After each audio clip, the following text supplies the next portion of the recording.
네, 앞에서도 봤지만 우리가 결과적으로 일렉트릭 필드를 만들어내는 이 지점에서의 그런 위치 에너지 양을 우리가 V라고 표현했던 것이고요. 그렇게 생각할 수 있겠죠? 동일하게 우리가 그러면 A 벡터, 그렇죠? 자기적인 포텐셜, 이 값을 우리가 어떻게 생각할 수 있느냐? 역시 마찬가지입니다. 우리가 다시 한번 써주면 A 벡터는 뭐였어요? 4파이분의 μ0에 우리가 전체 볼륨에 대해서 R분의 원천이 뭐였죠? 전류밀도였습니다. dV 이렇게 표현된다는 것이죠. 그래서 어떤 최적이 있어요. 역시 마찬가지로 최적 V'이 있고요. 여기서 정의되는 것이 이 최적이 V'이 의미하는 바가 뭐였죠? 네, 소스가 존재하는 것이었습니다. 여기서 전류밀도가 각각의 지점마다 요 지점 각각의 지점마다 전류밀도가 이렇게 존재해요. 서로 다른 전류밀도가 뭐 이렇게 존재한다고 생각해 보죠. 이렇게 존재한다고 생각해 보겠습니다. 각각의 지점마다 전류밀도가 존재하고요. 그리고 dV'은 어떻게 되는 거죠? 각각의 미소 부피 이 지점에서의 미소 부피 dV'을 우리가 생각을 해보죠. 이 미소 부피 dV'이 존재하는 위치에서의 J 벡터 이렇게 좀 존재할 수 있겠죠? 얘네들이 우리가 J 벡터입니다. 이 각각이 J 벡터가 될 것이고요. J 벡터가 이 부피 안에 이렇게 존재합니다. 그러면 전류가 이렇게 흐르니까 결과적으로 어떻게 되겠어요? 전류가 흐르면 항상 어떻게 되죠? 암페어 법칙처럼 결과적으로 이렇게 회전하는 자개가 만들어지죠. 이렇게 전류가 흐르게 되면 전하 이동이 있으면 마그네틱 필드가 이렇게 존재하겠죠. 그래서 여기서 칠판을 뚫고 들어가는 방향으로 자석 밀도가 만들어질 겁니다. 그래서 자석 밀도 우리가 파란색으로 표현해 보면 자석 밀도는 안으로 들어가는 방향으로 생겨날 텐데요. 가까운 건 자석 밀도가 어떻겠어요? 이렇게 들어가는 방향으로 하는데 이 전류 밀도하고 소스하고 가까우면 가까울수록 크고요. 거리가 멀어지면 어떻게 되는 거죠? 작은 자석 밀도가 만들어지는 거죠. 이해되시죠? 마치 일렉트릭 필드가 전하가 가까운 곳에 있으면 크고 멀어지면 점점 작아지는 것처럼 발산하는 방향으로 생기죠. 전하에서부터. 얘는 어떻게 돼요? 회전하는 방향으로. 이렇게 회전하고 있는데 거기를 이렇게 단면을 자르니까 지금 이제 얘는 뭐예요? X라고 표현된 건 뭐죠? 화살의 뒷면을 본 것처럼 해서 안으로 들어간다는 얘기죠. 이 벡터가 안으로 들어오고 있다는 뜻입니다. 그러면 이 A 벡터는 우리가 이제 어떻게 표현되는 거예요? A 벡터는 어떻게 뭐하고 방향이 같아요? J 벡터랑 같습니다. 근데 J 벡터라는 거는 각각의 지점마다 방향과 크기가 다 다를 수 있는 거예요. 여기서는 양만 다르지만 로우 V라는 값은 이 각각의 지점에서 양만 다른 값이지만 양만 다른 거죠. 양만 다른 값이지만 양이 다른 값이지만 여기서 뭐예요? 크기와 방향이 다 다른 거예요. 여기서 사실은 이렇게 될 수도 있어요. 여기서 반대 방향이 될 수도 있습니다. 여기서 반대 방향으로 이렇게 갈 수도 있는 거죠. 전류 밀도가 다 이렇게 가는데 간혹가다 뭐 반대 방향이 있을 수도 있고 아니면 뭐 이런 방향이 있을 수도 있는 거죠. 전체적으로 어떻게 돼요? 위쪽 방향으로 주어지기 때문에 전체를 서로 다 더해주면 이쪽 방향으로 자석 밀도가 생긴다는 뜻이에요. 그렇죠? 그래서 전류 밀도는 각각의 지점마다 다 다를 수가 있습니다. 자, 그러면 이제 그 자석 밀도를 만들어내는 값과 그 값을 뭐라고 하죠? 포텐셜이라고 하죠. 포텐셜하고 이 전류 밀도의 관계가 어떻게 된다는 얘기예요? 얘네들을 다 더해준 거예요, 역시. 어떻게 더해주죠? 다 더해주는데 어떻게 더해줘요? 요 지점, 자석 밀도를 우리가 관측하고자 하는 거, 포텐셜을 관측하는 지점과 이 소스의 지점의 위치, 거리를 나누어줘서 보정해 준 거. 이 전류 밀도의 양이 실제로 여기에 이만큼 떨어진 거리 위치에서 얼마만큼 영향을 미치느냐를 보정해줘서 다 더해준 거죠. 얘네들을 다 더해주면 얘네들을 다 위치를 이동시켜요. 얘는 가깝죠, 좀. 여기 이쪽 제일 끝은 좀 가깝습니다. 그래서 이쪽은 가까워요, 좀. 그렇죠? 이게 R인데 R로 이 전류 밀도를 나눠서 여기다 그려주는 거예요, 조금. 이만큼 그려줘요. 또 이 지점은 어때요? 여기는 좀 더 멀어요. 얘가 이제 R이 되겠죠. 좀 더 멀어요. 얘는 크지만 요 값은 작지만 좀 작게 나눠줬고 얘는 크니까 큰데 크게 나눠줬으니 비슷한 값이 더해지겠죠. 이런 작은 값들이 여기 다 더해지겠죠. 하나, 둘, 얘도 여기다 그리면 뭐 한 이 정도 될 거고 얘는 크기가 크지만 거리가 머니까 좀 뭐 비슷하게 나오겠네요. 얘는 어떻게 되겠어요? 요 지점에서 이 거리는 이 r 값으로 또 나눠주면 뭐 여기서 아주 작은 값으로 이렇게 주어지겠죠. 반대 방향 값으로. 걔네들을 다 어떻게 준다는 얘기죠? 다 r로 거리 r로 이 전류 밀도의 크기를 나눠서 다 이 지점에서 더해준다는 거예요. 더해주고 상수값으로 곱해주면 그게 뭐라는 얘기죠? 이게 A 벡터라는 뜻입니다. 이해되시나요? 그래서 B 벡터는 어떻게 표현돼요? B 벡터는 우리가 A 벡터를 회전시켜 준 값. 그러니까 이 A 벡터가 어떻게 된다는 얘기예요? 이 지점에서 회전하고 있다는 것 뜻이에요. 여기서 어떻게 회전해요? 결과적으로는 이 회전량, A 벡터가 이 지점에서의 회전량으로 우리가 그걸 구할 수 있다는 겁니다. 멀리 떨어지면 어떻게 돼요? 이 값이. 이렇게 되겠죠. 맞습니까? 벡터가 어떻게 되겠어요? 얘는 점점 작으면서 이쪽 방향으로 들어가니까 결과적으로는 회전량이 이 B 벡터를 만들어내기 위해서는 A 벡터는 이쪽 방향으로 이렇게 회전하는 방향으로 생겨나겠죠. 그 회전량이 정확하게 B 벡터와 동일하다는 겁니다. A 벡터가 여기선 작겠죠. B 벡터를 만들어내기 위해선 A 벡터가 더 작을 겁니다. 왜? 거리 R 값이 더 늘어나니까. 소스는 같지만 소스 J의 값들은 모두 같지만 R 값이 멀어지겠죠. 그래서 그 크기와 방향들이 다 존재할 거고요. 이 지점에서는 어떻게 되겠어요? 이 지점에서는 벡터의 방향이 점점 이렇게 되겠죠. 얘도 이렇게 될 겁니다. 점점 이 벡터의 방향의 성분들이 다 상쇄될 거예요. 상쇄돼서 그 크기 값을 정해서 주어지게 될 겁니다. 이 거리에서 이 R의 위치 거리가 다 달라지잖아요. 여기하고. 그래서 그게 계산된 값으로 이렇게 주어질 겁니다. 이런 식으로 주어지겠죠. 그래서 그 의미가 결과적으로는 원래 소스 J가 어떤 위치, 떨어진 위치에 얼마만큼의 영향력을 만들어내느냐, 즉 자석 밀도를 만들어내는 영향력들을 만들어낼 것이냐 하는 것들을 계산하는 결과죠. 그것을 우리가 이런 수식으로 표현을 할 수가 있다는 겁니다. 이렇게. 이해되시나요? 되시겠어요?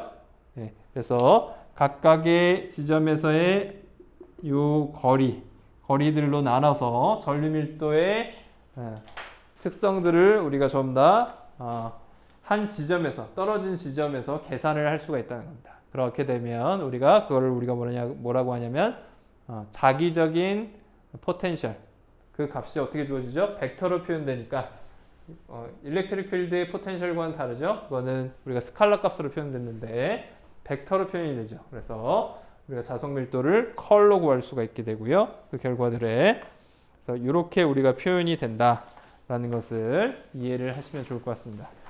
이 그림과 이 그림에 의해서 설명된 이 수식을 어떻게 그림으로 설명하느냐 굉장히 중요한 내용입니다. 그래서 그냥 수식만 이렇게 달달 외우는 건 아무 의미가 없어요. 그래서 V''이 어떤 의미인지 dV''이 어떤 의미인지 여기서 R이 의미하는 것이 무엇인지 그걸 다 아셔야 됩니다. 그래서 J 벡터가 존재하게 되면 어떤 R만큼 떨어진 위치, 그죠? 각각의 위치에서 떨어진 위치에서 우리가 자기적인 포텐셜을 구할 수가 있게 되는 겁니다.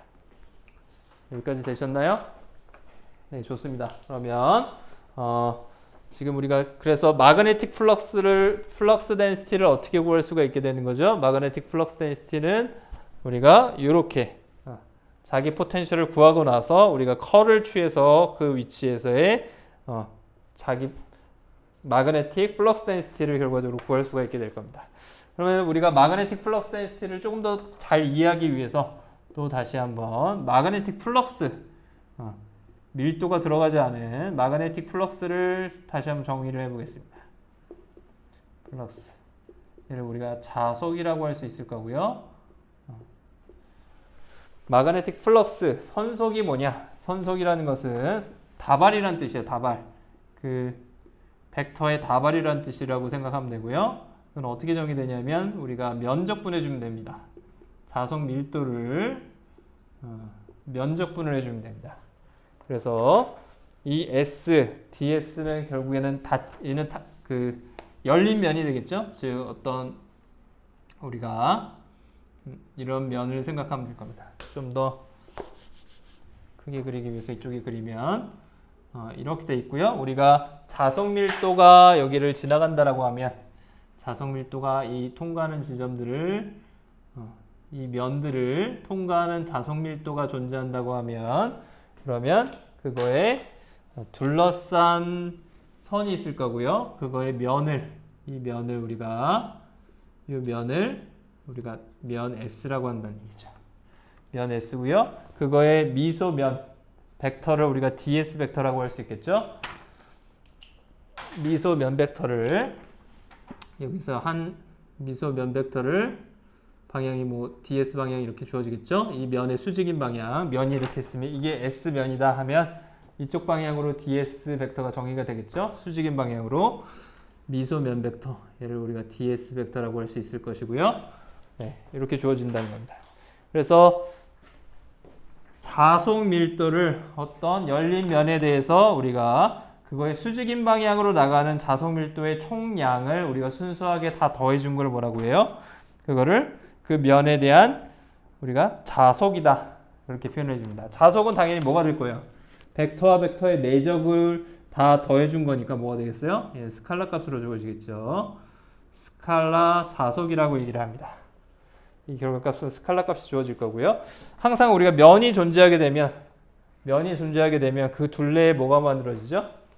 면이 존재하면 둘레에 닫힌 선이 존재하겠죠. 이 닫힌 closed path,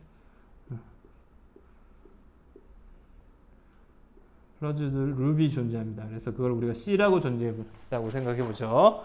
그래서 면 S를 둘러싼 선을 우리가 닫힌 경로 C라고 정의를 해보면 우리가 이제 자속 밀도 B를 우리가 자개 포텐셜로 표현할 수 있겠죠. A로 표현할 수 있죠.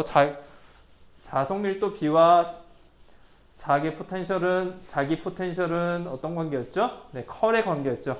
자기 포텐셜을 컬을 취해주면 자속 밀도가 되죠. 그래서 저기 주어지는 우리가 자속을 구하는 수식의 B 대신에 A 벡터로 표현을 해주면 그 결과는 이렇게 표현할 수가 있습니다.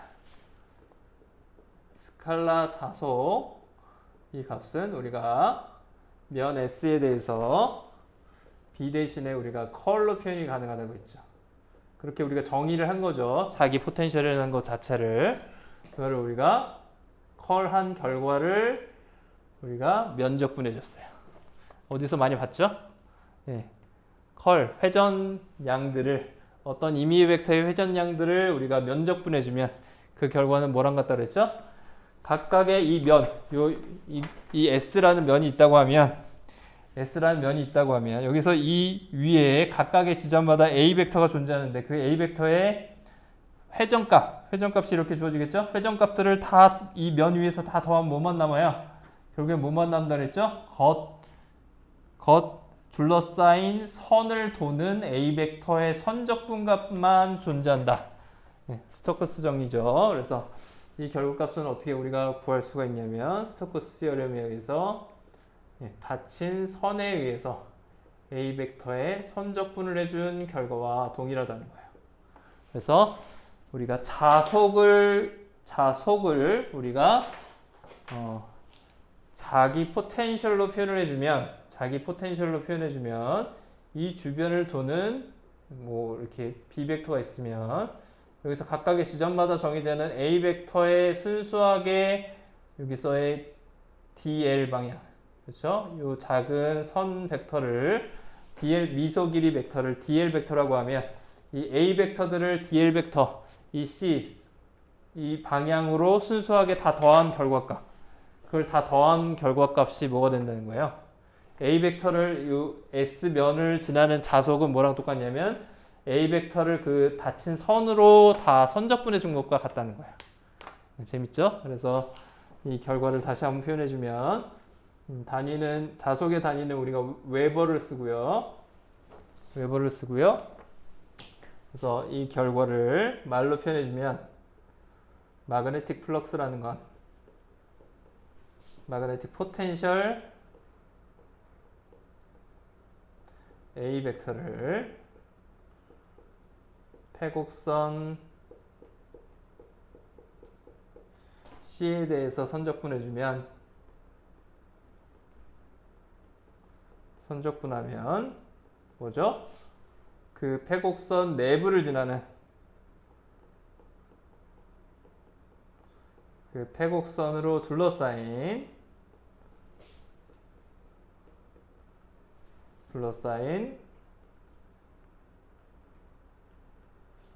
면적을 지나는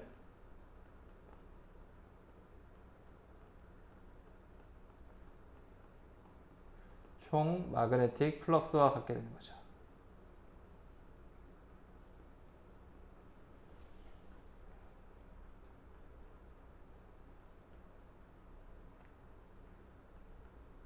그 값과 우리가 동일하다는 것을 확인할 수가 있습니다. 자, 그래서 우리가 마그네틱 플럭스라는 것은 뭐였죠? 마그네틱 플럭스 데인시티를 면적분한 값이고요. 그 값은 우리가 스토커스 시어럼에 의해서 여기서 넘어가는 이 관계가 뭐였죠? 스토커스 시어럼이었죠? 스토커스 시어럼에 의해서 결과적으로 우리는 자기 포텐셜에 둘러싸인 우리가 선적분을 해준 결과와 동일하게 된다는 것입니다. 여기까지 이해되셨나요?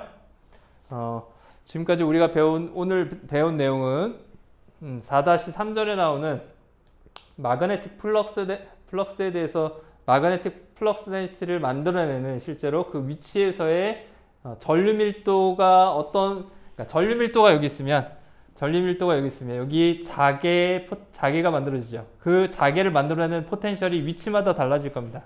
그것을 우리가 이 전류를 여기에 끌어놔서 표현해 주는 거예요. 이런 전류가 있으면 여기서는 어떻게 표현되겠어요? 작게 표현되겠죠. 만약에 여기 이런 전류가 있는데 이 지점에서 어떻게 표현돼? 더 작게 표현되겠죠. 이 지점에서 전류가 이만큼 있다 하면 이만큼 떨어져서는 이렇게 존재할 겁니다. 그렇죠? 작아질 거예요. 여기서는 어떻게 보이겠어요? 이렇게 보이겠죠? 더 작아질 겁니다. 그렇죠? 그것들을 어떻게 주라는 거예요? 전류 밀도가 여러 개가 있으면 그것들을 다 더해주면 결과적으로 뭐가 된다는 거죠? 자기 포텐셜로 표현이 된다는 거예요. 포텐셜의 의미를 아시겠나요? 일렉트릭 포텐셜도 마찬가지였죠. 일렉트릭 포텐셜도 여기 이만큼의 전하가 있습니다. 그러면 그게 여기서는 어떻게 보이죠? 머니까 좀 작아졌죠. 여기서는 더 작아졌죠. 그렇죠? 더 작게 보이겠죠. 그 소스가. 이해되시나요? 네, 그 거리에 의해서 실제로 일렉트릭 필드, 마그네틱 필드를 만들어내는 원천들이 그 거리에 의해서 상대적으로 줄어든 크기로 보이는 것. 그죠? 그 값들을 우리가 포텐셜이라고 정의를 하는 것이죠. 되셨습니까? 네. 좋습니다. 그러면 이제 우리가 결과적으로는 맥스웰 이퀘이션에서부터 시작해서요. 4장의 뒤쪽 부분이었죠. 우리가 맥스웰 이퀘이션 정리된 공식에서부터 시작해서 스태틱한 마그네틱 필드와 일렉트릭 필드가 시간에 따라서 변하지 않을 때, 그럴 때 우리가 실제로 어떻게 암페어 법칙이 적용되는지, 그리고 그 암페어 법칙 말고 또 벡터 마그네틱 포텐셜이 어떻게 정의되는지 이렇게 봤습니다. 근데 암페어 법칙 같은 경우에는 앞에서 우리가 정의를 했을 때 실제로 제한된 경우만 적용이 가능했어요. 어떤 경우였죠? 예를 들어서 뭐 무한히 긴 도선처럼 이렇게 있을 경우에 마그네틱 필드가 이렇게 만들어질 텐데, 그때 마그네틱 필드가 어떤 도는 페루프를 우리가 만들 수 있고, 그 페루프에서의 마그네틱 필드가 다 동일하다고 가정해야 되고요. 그런 경우에만 실제로 암페어 법칙을 적용할 수가 있었습니다. 그럼 만약에 전류가 실제로 이렇게 존재한다 그랬을 때 우리가 그럼 자석 밀도를 어떻게 보았냐? 실제로 대칭적이지 않죠. 보시면 대칭적이지 않습니다. 마그네틱 필드가 여기서 어떤 대칭적인 루프를 만들어도 실제로 이 자석 밀도가 다 동일하지 않아요. 이 동일한 서클을 만들어서 대칭적인 순환하는 비가 이렇게 돌 텐데, 그 도는 비가 이 모양도 다르고 크기도 다 다르기 때문에 결과적으로 어떻게 되죠? 그 대칭적으로 만들어지는 서클 위에서 비 값이 다 동일하지 않겠죠. 그거의 크기가, 방향은 당연히 다르지만 크기가 다 다르겠죠. 그럴 경우는 암페어 법칙을 쓸 수가 없다는 얘기예요. 이런 소스가 전류 밀도가 이렇게 주어지면 우리가 이 지점 어떤 임의의 지점에서 자석 밀도를 구할 수가 없다는 얘기입니다. 뭐에 의해서? 암페어 법칙에 의해서는 구할 수가 없다는 얘기입니다. 그럼 어떻게 구할 수 있죠? 네, 방금 봤던 것처럼 A 벡터를 먼저 이렇게 각각의 전류 밀도에 의해서 주어지는 A 벡터를 먼저 구하고요. 그 놈을 어떻게 주죠? 그것을 우리가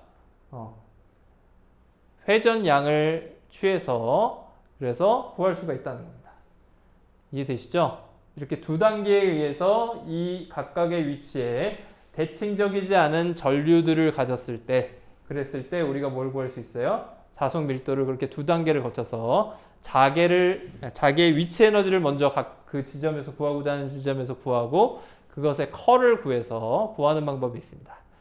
다른 방법 한 가지는 실제로 우리가 결과적으로는 주어지는 결과 이 J에 의해서 수식을 A로 표현을 했죠.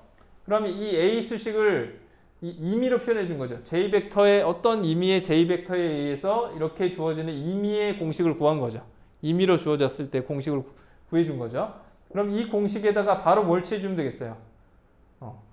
이 공식에다가 우리가 회전을 취해 주면 이 전체 A 벡터에다 양변에 회전을 취해 주면 그 결과가 뭐가 되는 거죠? 좌변이 결과적으로는 자석 밀도가 될 것이고요. 우변은 뭐가 되겠어요? 우변에 결국엔 델연산자의 크로스 프로덕트를 다 취해서 그것을 J 벡터로 표현을 해주면 임의의 J 벡터가 주어지는 그런 모양에서 모양이 불규칙한 모양에서 자석 밀도를 바로 구할 수 있는 수식을 유도해낼 수가 있습니다.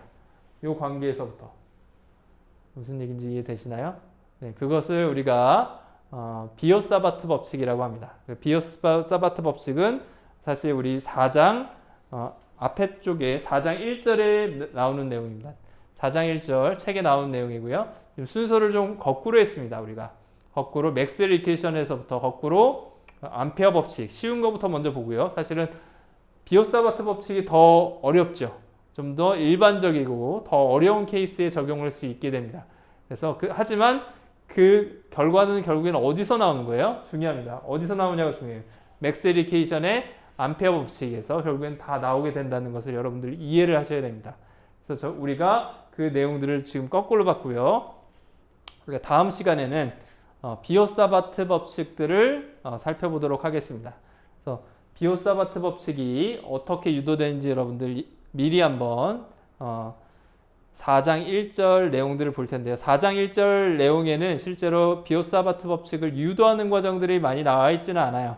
거의 나와 있지 않고요. 어떻게 푸는지 그 공식을 그대로 적용해서 푸는 방법, 비오사바트 법칙이 어떤 의미인지 그 수식을 표현하긴 하는데 유도하는 과정들은 나와 있지 않습니다. 그래서 다음 시간에 우리는 책에는 없지만 방금 전에 봤던 것처럼 우리가 자기 포텐셜을 어떻게 구하는지 우리가 유도를 쭉 했죠. 자기 포텐셜을 쭉 유도했습니다. 자기 포텐셜을 포화성, 벡터 포화성 이퀘이션에서부터 우리가 전류 밀도 소스에서부터 유도를 했고요. 그래서 전류 밀도와 우리가 자기 포텐셜이 어떤 관계를 가지는지 수식을 구했습니다. 그러고 나면 뭐가 가능하다고요? 임의의 전류 밀도의 형태에서 자기 포텐셜을 구하고 거기에 컬을 취해서 자석 밀도를 구하는 과정들이 설명이 됩니다. 따라서 비오사바트 법칙을 우리가 유도를 할 수 있는데 어떻게 유도할 수 있다고요? 자기 포텐셜의 양변에 결국엔 컬을 취해서 컬을 양쪽에 취하는 거에 의해서 어떻게 되죠? 그러면 전류 밀도와 자석 밀도의 관계가 주어지게 되겠죠.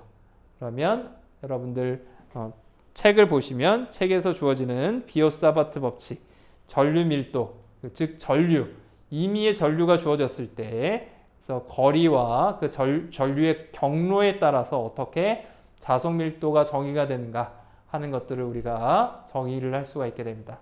그래서 그게 정의가 되면 어떻게 돼요? 결과적으로 임의의 우리가 전체 어떤 모양에 대해서든 어떤 도선으로 주어지는 전류에 대해서도 우리가 그 주변의 어떤 위치에서도 자석 밀도를 구할 수 있게 된다는 것이죠.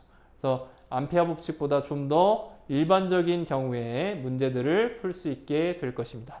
그래서 여러분들 암페어 법칙 다시 한번 잘 보시고요. 그 다음에 우리가 유도했던 내용들, 자기 포텐셜의 의미, 그림을 그려서 여러분들 설명할 수 있게 최종적으로 하는 것이 다음 시간에 우리가 유도하는 비오사바트 법칙을 이해하는 데 큰 도움이 될 겁니다. 자, 오늘은 여기까지 하고요. 여러분들 수고 많으셨습니다. 감사합니다.